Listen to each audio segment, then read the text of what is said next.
नमस्कार, दिन भर की बड़ी खबरों में आपका स्वागत है। मैं हूं शिवानी।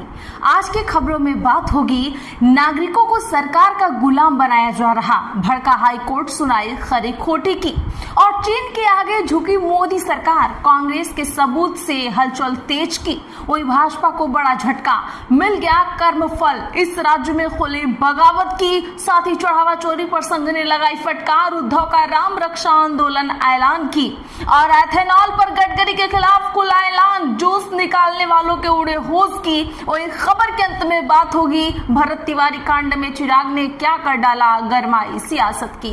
इसी के साथ आज दिन भर की सभी बड़ी और प्रमुख खबरों को जानेंगे विस्तार से। उससे पहले एक नजर सुर्खियों पर। टीएमसी की 21 जुलाई रैली पर हाईकोर्ट सख्त, क्या हाईकोर्ट की अवमानना में फंसेंगे ममता और अभिषेक, देना होगा हलफनामा। आप लोग यहाँ ठूस ठूस कर खा रहे, सीजेपी के मंच पर अनशन कर रहे सोनम वांगचुक हो गए दुखी। फडणवीस को पीएम पद की रेस से हटाने सांसदों की बगावत पर ये क्या बोल गए आदित्य ठाकरे।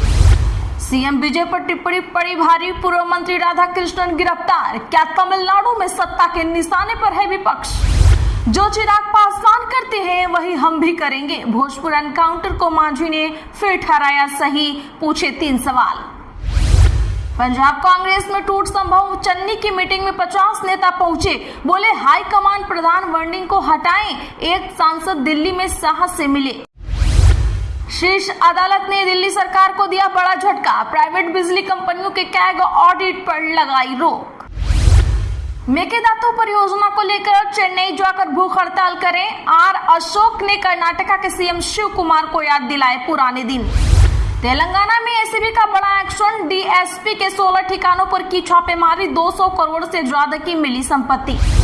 ईरान में खामनेई का अंतिम संस्कार शुरू, भारतीय धर्मगुरु ने दी श्रद्धांजलि, पाकिस्तानी आर्मी चीफ भी तेहरान पहुंचे। व्हाट्सएप की यूजर नेम विवाद के बीच सरकार ने टेलीग्राम और सिग्नल को भी दिया नोटिस। राजस्थान में 20 से ज्यादा शहरों में एटीएस के पड़े छापे, गिरफ्तार 28 हिरासत में, पाकिस्तानी आतंकी शाहजाद भट्टी से कनेक्शन की है आशंका। राजाकांड को लेकर सोनम रघुवंशी की जमानत पर रोक नहीं, सुप्रीम कोर्ट बोला टाइपिंग की गलती को बनाया आधार, रिहाई न हुई होती तो बिल रद्द कर देते।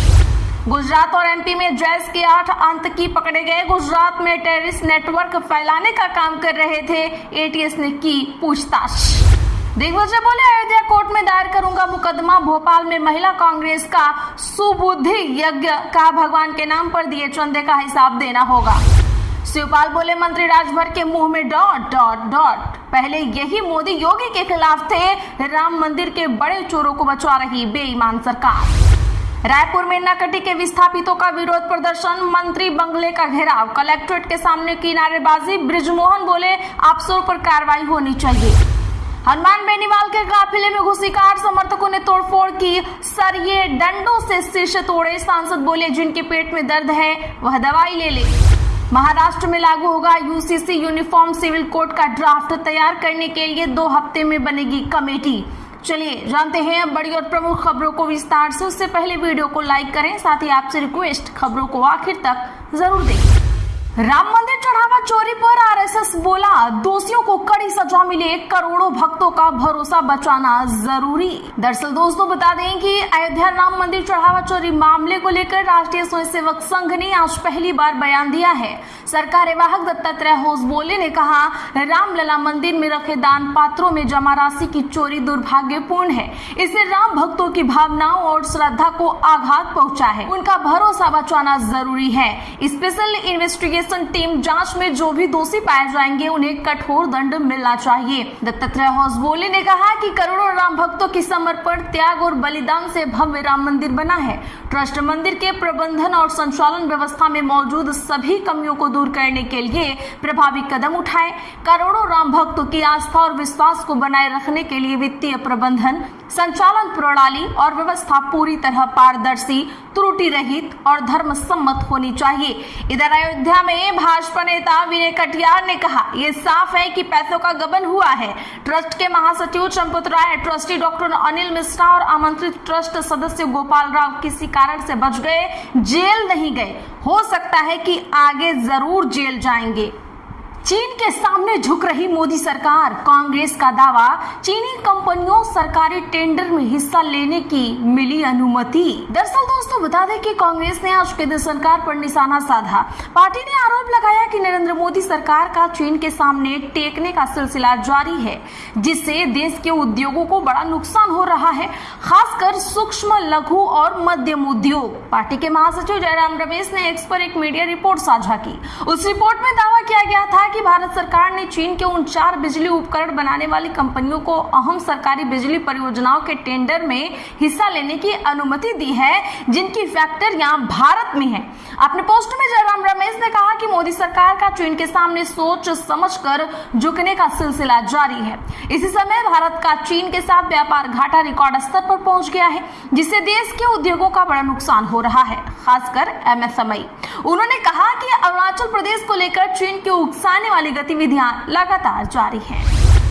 कभी दक्षिण भारत के लिए संभावनाओं का प्रवेश द्वार बना कर्नाटक अब भाजपा नेतृत्व के लिए बड़ा सिरदर्द साबित हो रहा है।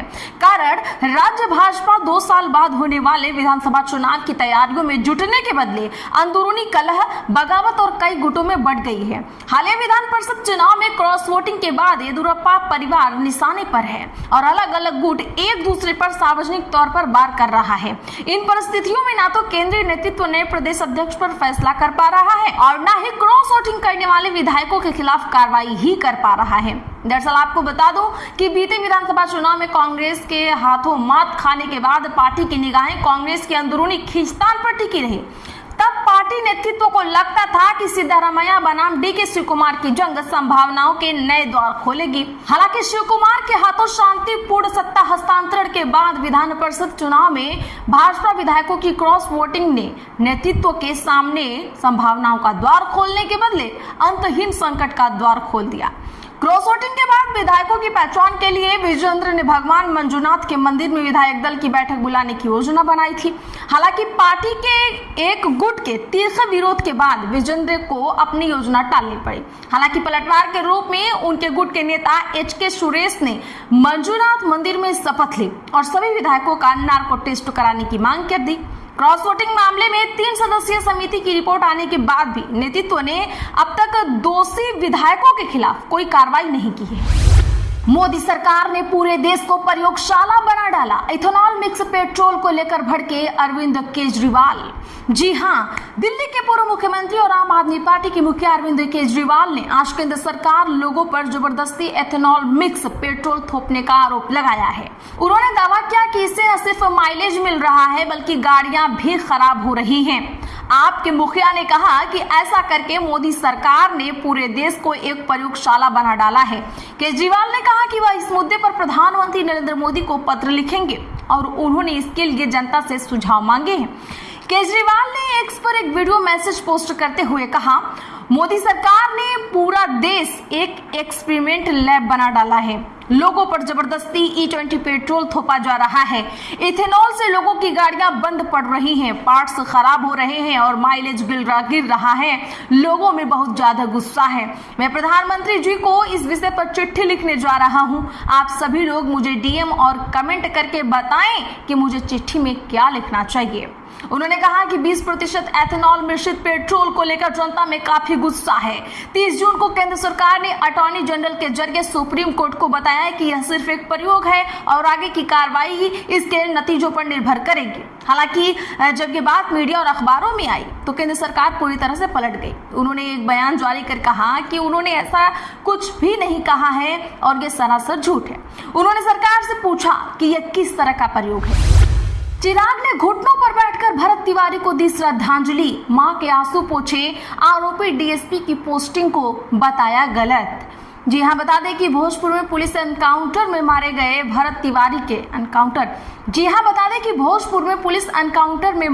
भरत तिवारी के परिवार से मुलाकात करने लोक जनशक्ति पार्टी के राष्ट्रीय अध्यक्ष सह केंद्रीय मंत्री चिराग पासवान आज बिलौटी गांव पहुंचे। उन्होंने घुटनों पर बैठकर भरत तिवारी की फोटो पर फूल चढ़ाए और श्रद्धांजलि अर्पित की। चिराग पासवान से मिलकर भरत तिवारी की मां आशा देवी रोने लगी। केंद्रीय मंत्री ने उनके आंसू पोंछे, सांत्वना दी। परिवार से मुलाकात के बाद चिराग पासवान ने कहा, जो इस तरह से प्रशासन के कुछ अधिकारियों ने भरत तिवारी को मारा, ये लोकतांत्रिक और सभ्य समाज में बर्दाश्त नहीं किया जा सकता है। जिन पर लोगों की रक्षा का जिम्मा है, वही अगर ऐसा करेंगे तो लोगों का विश्वास कानून से उठ जाएगा। इसीलिए दोषी पुलिस वालों को सजा मिलनी चाहिए। सूत्रों से मिली जानकारी के मुताबिक चिराग पासवान से मुलाकात के बाद बातचीत करते हुए भरत तिवारी की मां आशा देवी ने कहा, उन्होंने न्याय दिलाने का भरोसा दिया है, कहा है कि सबकी जांच होगी। भरत तिवारी के पिता काशीनाथ तिवारी ने बताया कि चिराग पासवान से बहुत अच्छे से बात हुई है, उन्होंने आश्वासन दिया है। राम मंदिर दान घोटाला के तहत उद्धव ने 5 जुलाई से राम रक्षा आंदोलन का किया ऐलान। महाराष्ट्र में अयोध्या राम मंदिर में कथित दान गबन मामले को लेकर राजनीति गर्मा गई है। शिवसेना प्रमुख उद्धव ठाकरे ने 5 जुलाई से राम रक्षा आंदोलन करने का ऐलान किया है। वही भाजपा ने उनके बयान पर तीखी प्रतिक्रिया देते हुए पलटवार किया है। उद्धव ठाकरे ने कहा कि 5 जुलाई को मुंबई के दादर स्थित हनुमान मंदिर में शिवसेना कार्यकर्ता और समर्थक एकत्र होंगे। वहां हनुमान स्रोत और हनुमान चालीसा का पाठ किया जाएगा और भाजपा से अयोध्या राम मंदिर में कथित दान गबन मामले की जिम्मेदारी लेने की मांग की जाएगी। उन्होंने कहा कि राम मंदिर में कथित बड़े पैमाने पर हुई इस चोरी से जो भी लोग आहत हैं, वे हमारे साथ जुड़े और भाजपा से जवाब मांगे। दिलजीत दोसांझ के बयान से निराश हुई कॉकरोच जनता पार्टी। प्रवक्ता बोले, युवाओं के मुद्दे पर बोलना चाहिए। दिलजीत ने कहा, मुझे प्रदर्शन से दूर रखो। जी हां, दिल्ली के जंतर मंतर पर प्रदर्शन कर रही कॉकरोच जनता पार्टी के प्रवक्ता सौरभ दास ने सिंगर और एक्टर दिलजीत दोसांझ के बयान पर निराशा जताई है। हालिया बातचीत में सौरभ दास ने कहा कि वे दिलजीत के रुख से थोड़े अपसेट हैं। दिलजीत को गानों की तरह अपने शब्दों से भी देश के युवाओं के मुद्दों और इस आंदोलन पर बात करनी चाहिए। आज के लिए बस इतना ही। ऐसे ही खबरों के लिए चैनल सब्सक्राइब करें, एसपी लाइव का सपोर्ट करें और वीडियो को ज्यादा से ज्यादा लोगों में शेयर करें।